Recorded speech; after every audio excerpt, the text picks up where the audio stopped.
Hi అండి, welcome back to my channel cooking for you 99. ఈరోజు వీడియోలో క్రిస్పీగా అండ్ టేస్టీగా ఉండే చికెన్ పకోడా ఎలా చేసుకోవాలో చూపిస్తాను. అందుకోసం ఒక 250 గ్రామ్స్ వరకు చికెన్ తీసుకున్నానండి. ఇలా చూస్తున్న విధంగా చికెన్ని నీట్గా వాష్ చేసుకోవాలి. ఇలా వాష్ చేసుకున్న తర్వాత ఇందులో ఒక 1/2 టేబుల్ స్పూన్ వరకు పసుపు వేసుకోవాలి. అలాగే ఒక 1 table spoon red chilli powder వేసుకోవాలి. ఇప్పుడు ఇందులో ఒక 1/2 టేబుల్ స్పూన్ వరకు ధనియా పౌడర్ వేసుకోండి. అలాగే సాల్ట్ మీ టేస్ట్కి సరిపడా వేసుకోండి.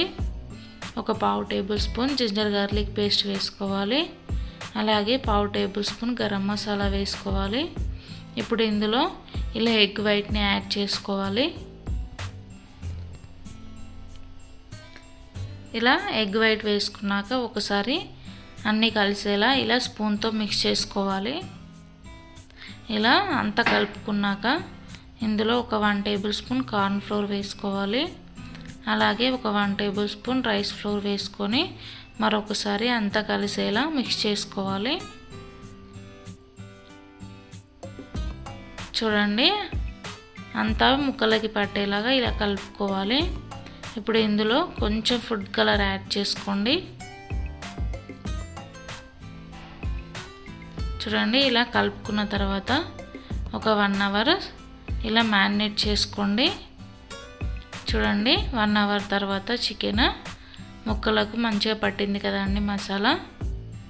ఇప్పుడు డీప్ ఫ్రైకి సరిపడా ఆయిల్ వేసుకొని ఆయిల్ హీట్ అయిన తర్వాత చికెన్ పీసెస్ను ఇలా ఒక్కొక్కటిగా వేసుకోవాలి. ఇలా వేసుకోవడం వల్ల చికెన్ పీసెస్ అంటుకోకుండా మంచిగా ఫ్రై అవుతాయండి.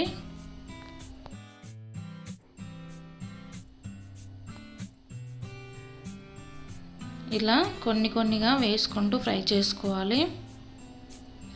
ఇలా ఫ్రై అయ్యేటప్పుడు ఫ్లేమ్ను మీడియంలో పెట్టుకొని ఫ్రై చేసుకోండి. ఇలా మీడియం ఫ్లేమ్లో ఫ్రై చేయడం వల్ల ముక్కలన్నీ పర్ఫెక్ట్గా ఫ్రై అవుతాయండి. ఇలా వేసుకున్న వెంటనే కలపకుండా కొంచెం ఫ్రై అయిన తర్వాత ఇలా మధ్య మధ్యలో కలుపుకుంటూ మీడియం ఫ్లేమ్లోనే ఫ్రై చేసుకోవాలి.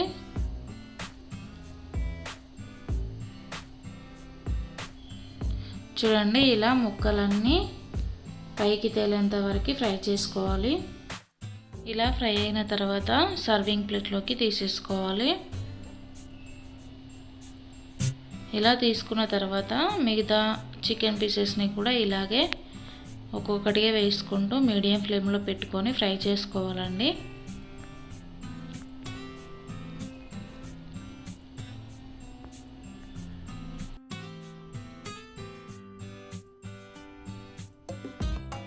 ఇప్పుడు వీటిని కూడా సర్వింగ్ ప్లేట్లోకి తీసేసుకోవడమే అండి.